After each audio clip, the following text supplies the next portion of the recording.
Саламатсызбы кадырман теле көрүүчү, назарыңызда Таңкы регион мына ушундай бүгүнкү көрсөтүүсүн баштайт. Адегенде ар бир теле көрүүчү менен жылуу, жумшак амандашып алалы, арыбаңыздар.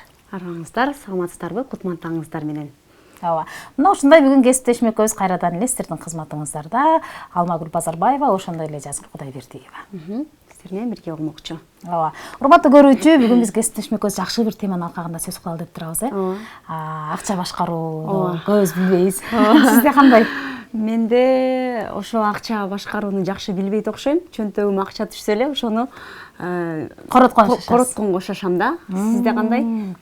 Урматтуу теле көрүүчү, мынакей кесиптешимде дагы чөнтөгүн акча түшсө эле короткон шашат экен. Көпчүлүк айымдар, мырзалар дегеле Кыргызстандагы жашоочулардын көпчүлүгү эле ушул, акча түшөр менен кайсыл жакка кеткенин билбей калабыз. Айлык алаарыбыз менен эле кийинки айлыкка чейин көпчүлүгү коротуп салат, анан айлыктан айлыкка жашайт, карыздан карызга жашайт, кредиттен кредитке жашап, же болбосо бир карызды алып, экинчи карызга берип, айлык алаар менен эле 2-3 күндөн кийин айлыгыбыздан кабар жок, анан кийинки айлыкка чейин карызга батып кеткен жарандар толтура. Мына ошондуктан бүгүн биз финансы сабаттуулугун сүйлөшөлү, акчаны туура башкарууну, канткенде бизге акча жугат, канткенде акчаны туура сарптай алабыз, канткенде акчабызды туура башкара алабыз, канткенде акчабызды үнөмдөп, көбөйтүп, өзүбүзгө керектүү нерселерди ала алабыз, же болбосо ошол эле акчабызды үнөмдөп, балким карызыбыздан кутулабыз, Мына ушул ошонун жол-жобосун билүү үчүн студияга атайын бир конок чакырдык. Анда эмесе сиздерди коногубуз менен тааныштырып өтөлү. 2024 жылдын мыкты финанс эксперти аталган, ошондой эле финансылык сабаттуулук боюнча окуучулары учурда 700 миңден ашык карыздарынан кутулуп тур досум. Андан сырткары үй ала албай жүргөндөр үйлүү болуптур. Ким мындай адам, кандай адам болду экен деп турган болсоңуздар, бүгүн бизде финансы эксперти Асылгүл Ысматова, Асыл айым бүгүн бизде конокто. Саламатсызбы? Саламатсызбы? Кош келипсиз биздин студияга. Кош келдик, саламатсыздарбы? Кутман таңыңыз менен адегенде ыраазычылык билдиребиз. Убактыңызды бөлүп, биздин телеканалга атайын ош жергесинен бери келип, мына ушундай биздин куттуу студиябызда отургандыгыңыз үчүн адегенде ыраазычылык билдиребиз, кесиптешим. Сөзсүз түрдө. Эми адегенде биринчи сурообуз, финанс эксперти деген ким өзү? Финанс эксперти дегенде бул сонун суроо экен. Финанс эксперти бул ушул финансы дегенде акча деген түшүнүк келет баарыбызга эле. Ошол акчаны башкарууну, пайдаланууну, колдонууну үйрөткөн адис катары кабыл алсаңыздар болот. Эксперт дегендечи. Финанс эксперти ошол именно финансылык туура жолду көрсөткөн адам. Жакшы экен. Менде суроо пайда болот да. Акчаны көп тапкан сайын адам ошончол көбүрөөк коротот деп калышат да. Мисалы мурда ошол эле айлыкка жашап келген болсо, кийин дагы көбүрөөк акча тапса, андан да көбүрөөк баягы чыгаша көп болот депчи. Акча көп болгон сайын чыгаша көбөйүп баштайт. Ушуга кандай карайсыз? Бул бүгүнкү күндө көпчүлүктүн көйгөйү ушул. Мисалы 20 миң табат, караса жетпей жатат. Анан ал ойлойт да, мен бир 30 миң, 50 миң тапсам жетип калат депчи. Бирок 50 миң тапкан күнгө келгенде деле караса дагы деле жетпейт да. Себеби кирешесин өстүргөн сайын чыгашасын кошо өстүрүп кете берет. Аны өзү байкабайт да. Мен көп акча табатам, демек аны деле алсам болот, буну деле алсам болот деген сыяктуу керексиз нерселерге өзүнө уруксат бере берет да. Кантип башкара алабыз эми ошону? Ошону башкаруу үчүн атайын система бар. Кирешени дайыма өз негизи кирешени өстүрүп туруу керек. Мисалы биз чачыбызды өстүргөн сыяктуу эле кирешени дайыма өстүрүп туруу керек. Ал эми чыгымды кандайдыр бир лимитте кармоо керек да. Чыгым бул ограниченный, же болбосо мындай чектелген форматта болуш керек. Өзүбүз билебиз да, бир айда мисалы канча расходубуз бар, канча суммага жашай алабыз. Ошол сумманы гана кармоо керек. Анан кирешени дайыма өстүрүү керек. Экөөнүн айырмасынан чыккан сумманы желательно чогултканга аракет кылыш керек. Мунун атайын схемасы барбы? Кээ бир чийип алат дагы ошону менен иш алып барат да. Атайын таблицалардын жардамында негизи өзү акчаны башкаруунун бир системасы бар. Аз акчаны деле, көп акчаны деле бир эле система башкарат. Ошонун негизинде эле башкарса болот да. Ал үчүн атайын үйрөнүү керек. Кээ бир учурда биздин тапкан кирешеден чыгаша көп болуп калган учурлар көп кездешет да. Анткени 10 миң сом айлык тапсаң, короткон акчаң 20 миң сом болуп эле, анан кийинки айга чейин карыз болуп эле, дүкөндөрдөн карыз болуп жатып калгандар көп да.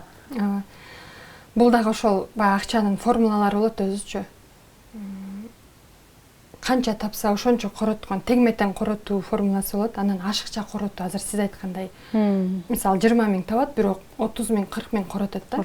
А ошол өзү тапканы 20 000 болот атса, бул жакта ашып аткан 10 000, 20 000 бул значит карыз да. Демек карыз. Адам өзүнө өзү карызга жол ачып атат да. Канча тапса ошого ылайыктуу гана жашаш керек да, ошого ылайыктуу гана. Бирок ошону ойлонбостон туруп, алып тура берейин, кийинки айлыктан берем дейт. Анан кийинки ай келгенде баягы эски карыздар менен жаңы карыздар биригип, анан айдан айга жетпей калат да. Башаламандык болот. Ошону алдын ала башкаруу керек. Мисалы билет да ар бир адам, мен мынчанчы числодо мынча айлык алам. Ошого финансылык план керек да. Мону алам бул айда, анан кийинки айда башкасын алам деген сыяктуучу. Азыр финансылык ошо финансисттердин арасында мен кийинки учурда эле угуп калдымбы же финансылык подушка деп көп айтып жүрүшөт го, ошону кандай жалпак тил менен түшүндүрүп берсеңиз. Жалпак тил менен мен көбүнчө окуучуларыма финансылык коргон деп түшүндүрөм. Эгерде сенин финансылык коргонуң болсо, ал дайыма сени карызга батып кетүүдөн, бирөөдөн акча сурагандан, акчасыз мындай кыйналып калгандан коргойт да. Биринчи өзүңө финансылык бая туура жолго түшүп баштаганда биринчи өзүңө финансылык коргон кур деп айтам. Коргон бая аты айтып тургандай эле сени коргоп турат да. Психологически да коргойт. Себеби ошол адам өзүнө коргон курган адамдын оюнда менде акча бар деген ой болот да дайымачы. Жанагынтип коркууга түшпөйт.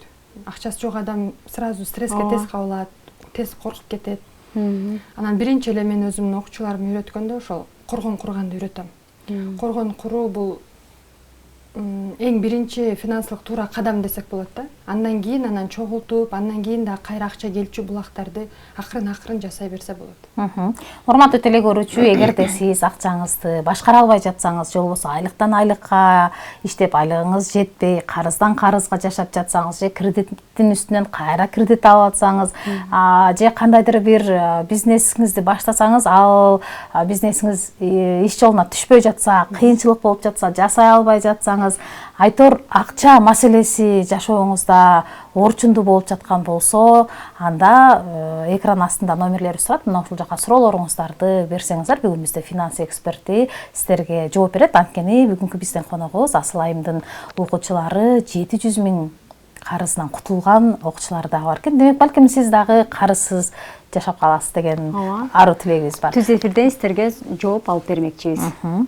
Чындап эле ушул сизге курсуңузга, сабагыңызга катышып 700 000ден кутулса болобу? Албетте болот. Буну мен окуучуларым мындайча айтканда көрсөтүп беришти да. Мен жолду көрсөттүм. Алар ошол жолго түшүп, ошол нерсени жасап, өздөрүн карыз чуңкурунан, орусча айтканда долговой ямадан алып чыгышты да. Албетте болот. Негизи көпчүлүгү сизден сурайт болуш керек. Мен өзү карыз болсом, анан сенин сабагыңды же консультацияңды, сенин курсуңду кайра карызга сатып алсам, дагы эле кайра карызга, баткакка батып калам го, чындап эле анан карызга сенден сабак алып атсам, жыйынтык болобу деп сурайт болуш керек көпчүлүк. Ооба, көпчүлүк ушинтип сурап келишет. Мен өзүм азыр карызым бар, анан сенин курсуңду да карызга алып алсам, анан кандай болуп калат дешипчи. Анан мен айтам, албетте карыз абалы именно ошол нерсеге түртүп атат да. Бул билимге келип атат. Биринчиден ошол карыз абалынан чыгуучу жолду үйрөнгөнү келип атат. Анан бул мындайча айтканда жакшы карыздарга кирет. Карыздар да бөлүнөт негизи. Акылдуу карыз, акылсыз карыз депчи. Анан мен айтам, сен жакшы карыз алган атасың. Кийинки карыздарыңа, кийинки ушундай бир акылсыз коротууларды токтотуу болот депчи. Акылдуу карыз деген пайдалуу нерсеге иштете турган карыздарбы?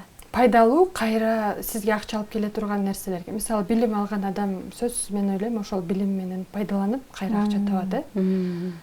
Же кандайдыр бир акча алып келе турган буюм сатып алса деле, ал буюмду балким арендага берет, балким иштетет, өзү акча түшө турган нерсени карызга алса, бул акылдуу карыз болуп саналат да.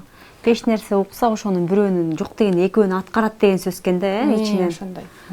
Көпчүлүк, бирок мен байкашымча, пассив деп коебуз биз баягы финансынын тилиндечи. Пассивге корото алышат, ал деген кайра акча алып келбейт, кайра сенин акчаңды дагы кошо урдап кеткен нерселерге корото алышат да. Мисалы кийим-кече, тамак аш ашыкчасы менен коротобуз. Ал нерселер бизге акча алып келбейт. Ошол бир утурумдук, кичине бир удовольствие болушу мүмкүн, анан дальше жок да. Жанагы көлөмү чоң карыздан кутулду деп атпайсызбы? Канча убакытты талап кылды? Ошол адам менен мага келгенде ошол 1 сааттык консультацияга келген, негизи биринчи ал эже пенсия курагында эже болчу. Анан алардыкы ошол жалпы үй бүлөлүк карыз экен эле да. 2 баласынын, анан жолдошу экөө биригип, ортодо баягы кредит алышып, анан общий суммаларын эсептеп чыгып, мен жол көрсөткөндөн кийин демек мага сенин көзөмөлүң керек экен деди да. Мен азыр сен айткандын баарын өз алдымча жасап кете албайм деди. Ошентип 1 жылдык иштешүүгө сүйлөштүк. 1 жылдан ашык убакытта, 1,5 жылга жетпеген, 1 жыл 2 айда кутулуп чыкты да. Ошондо дагы 75 000 сом бир кол карыз эле калды. Калган эмелерин жабышты да. Ошол мен айткандай кылып атасы баласы болуп акчаны ортого ташташып, ошол эле акчаны туура бөлүштүрүшүп, ошол эле убакта тирилигин деле жасап атышты. Болгону туура бөлүштүргөндү эле билбей эле биз аяка тартып эле жүргөн экенбиз да. Ошол эле акча болбосочу андай кирешени деле көтөрүшкөн жок. Болгону карызды жабуунун үстүнөн гана иштедик да, туура бөлүштүрүүнүн негизиндечи. Ошол 1 жылдан ашык убакытта кутулуп чыкты. 700 000 сом. Көпчүлүк учурда эмне себептен ошол адамдар карызга батып калат? Менин байкашымча көпчүлүк учурда адамдын эмоционалдык абалы түрткү болот экен да. Адам өзүн күнөөлүү сезет, же болбосо коомчулуктан өзүн бир артта калгандай сезет, бирөөгө жакшы көрүнгүсү келет, бай көрүнгүсү келет, көбүнчөчү ошол нерселер. Анан өзүнүн тең туштарынан балким өзүн мындай кемирээк сезет, анан ошолорго тең келейин дейт. Жеткизи келет, Ушул кругтан чыгып кетпейин, кой баягы уят эми элемне дейт. Мисалы тойго чакырса же башка касса жана сыяктуу шерине деген нерселерге элден калбайын деп эле карызга аракет кылып жүрө берет да. Ушундай. Анан мындай чек эмелерди токтото туруш керек дейсизби? Токтото туруш керек деп айтпайм, бирок ар бир адам өзүнүн үстүнөн иштесе, өзүн өнүктүрсө, өзүнүн жеке финансылык планын иштеп чыкса, бул нерсенин баары иретке түшөт деп так айта алам да. Суроо бар экен бизде 581 абоненти жазып тур. Саламатсызбы? Менин карызым жок, бирок иштеп эле жүрөм, бирок акча жукпайт.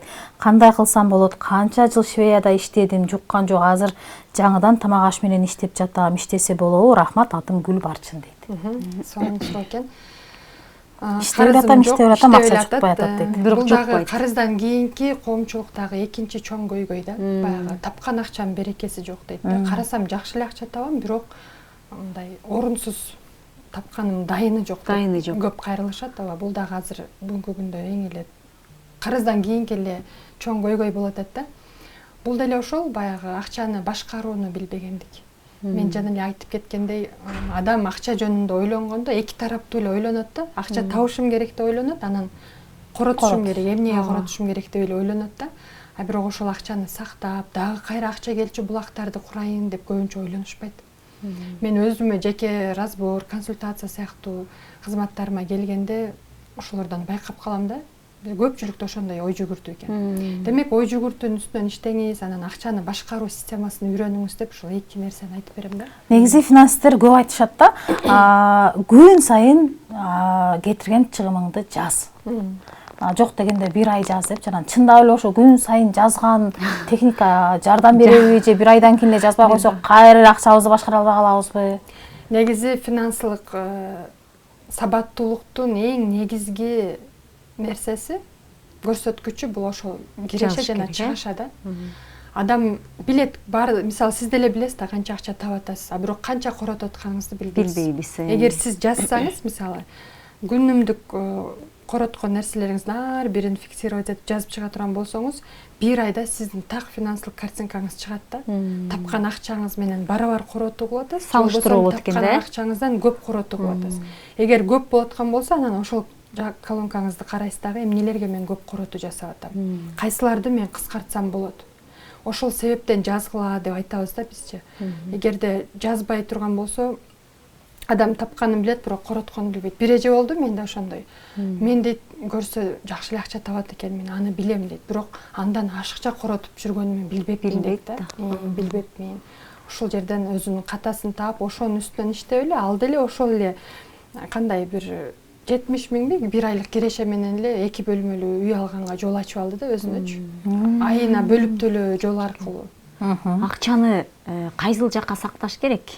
Анан сом менен сактаган жакшыбы же доллар менен сактаган жакшыбы? Кантип сактайбыз эми акчабызды туура башкарууну үйрөнүп эстешмекпиз.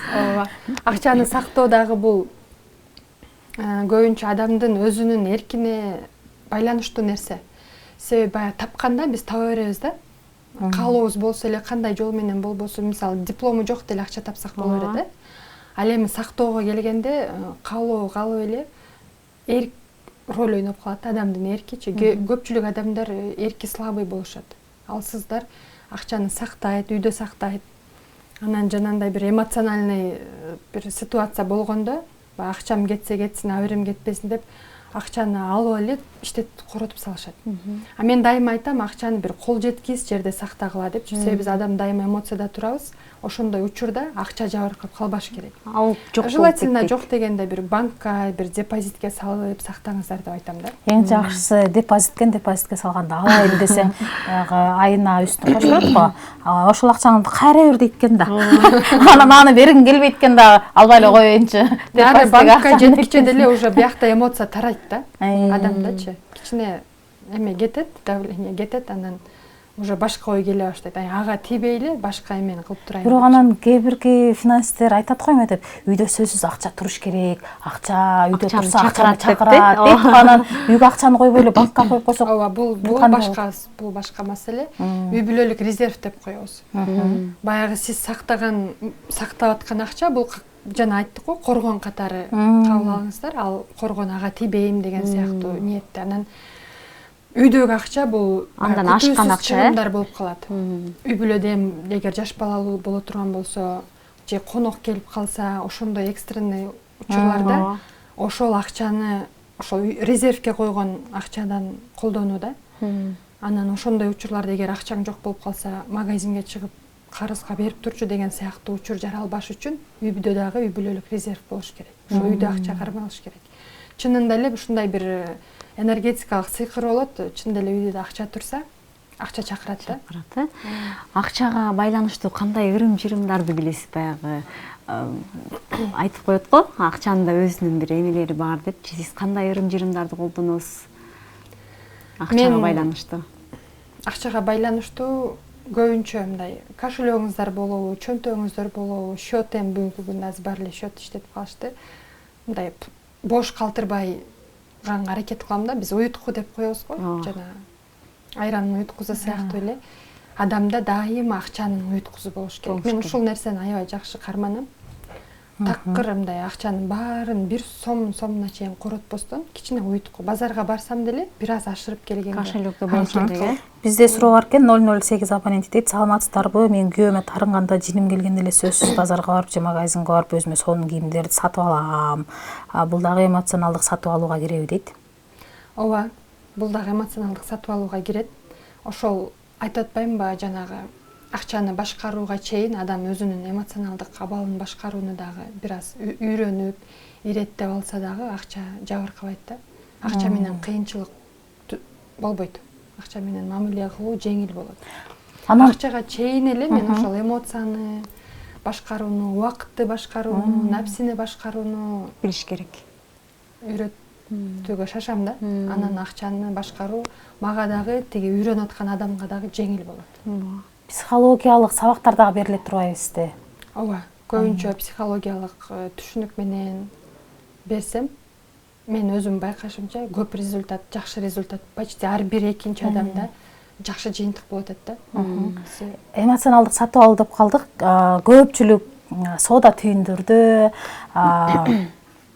кайсыл бир учурларда, мисалы, мейли кара жума деп коелу, черная пятница деп уюштурат го. Кара жума дегенде эми 60-70-90%ке чейин скидка болоттур десе, ошол күнү же такси таппайсың,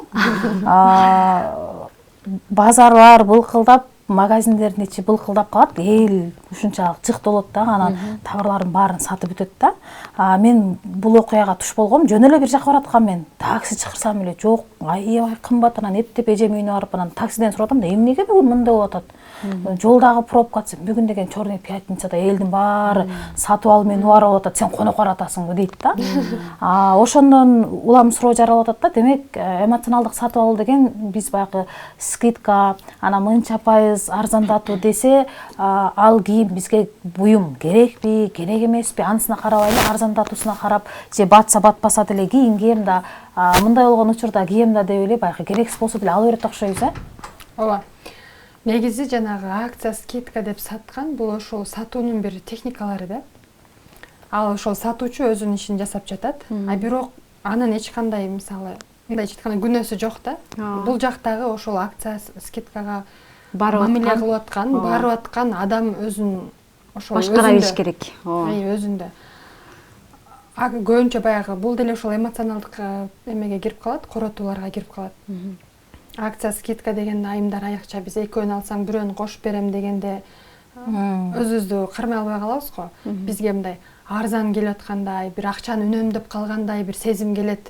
Негизи биз ошол маалда чын эле акчаны аябай эле коротуп аткан болобуз да. Керек эмес деле нерселерди алып алабыз. Себеби өзүбүз соротуп коебуз аркасынан. Зато арзан алдым депчи. Бирок үйгө келсең чын эле ал керексиз эле буюм болот да.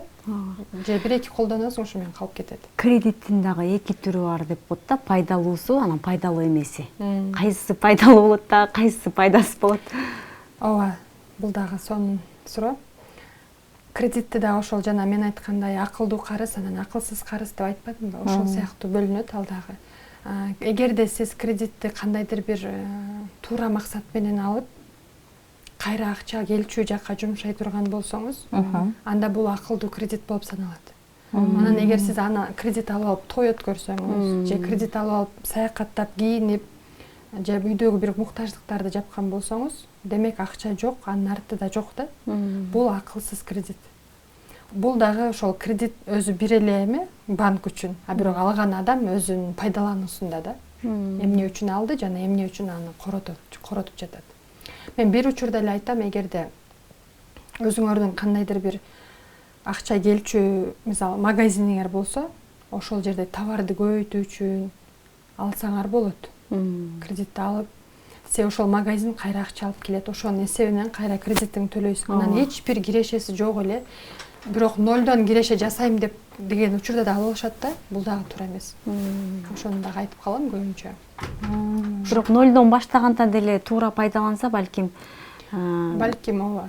Болот, бирок ошондо дагы мен кичине сразу запас карматып үйрөтөм. Баягы ошол кредит алган сумманын эсебинен эле биринчи, экинчи, үчүнчү айды жаап салыңыз сразу. 3 айда сиз бул жакта нолдон баштап атпайбы? 3 айда уже ал антип, минтип кичине бир аз кирешеге чыкканга чейин бир аз стабилдешип калат. Кирешеси анан 4-чү айдан кыйналбай төлөп кетет. Ага чейин план кылат, ага чейин акча чогултат, кирешесин көбөйткөнгө аракет кылат, клиент тапканга аракет кылат.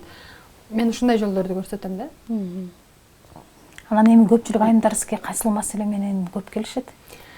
Мага эң көп карыз менен келишет.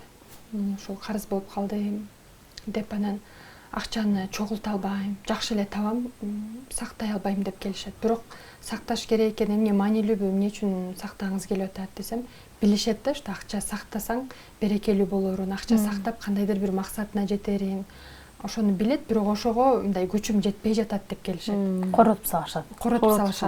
Коротуунун туткунунда да көп келишет да. Ошол эки көйгөй мага көп келгендер ошол эки эме менен келишет. Анан бара-бара сүйүнүчтүү да жагы бар.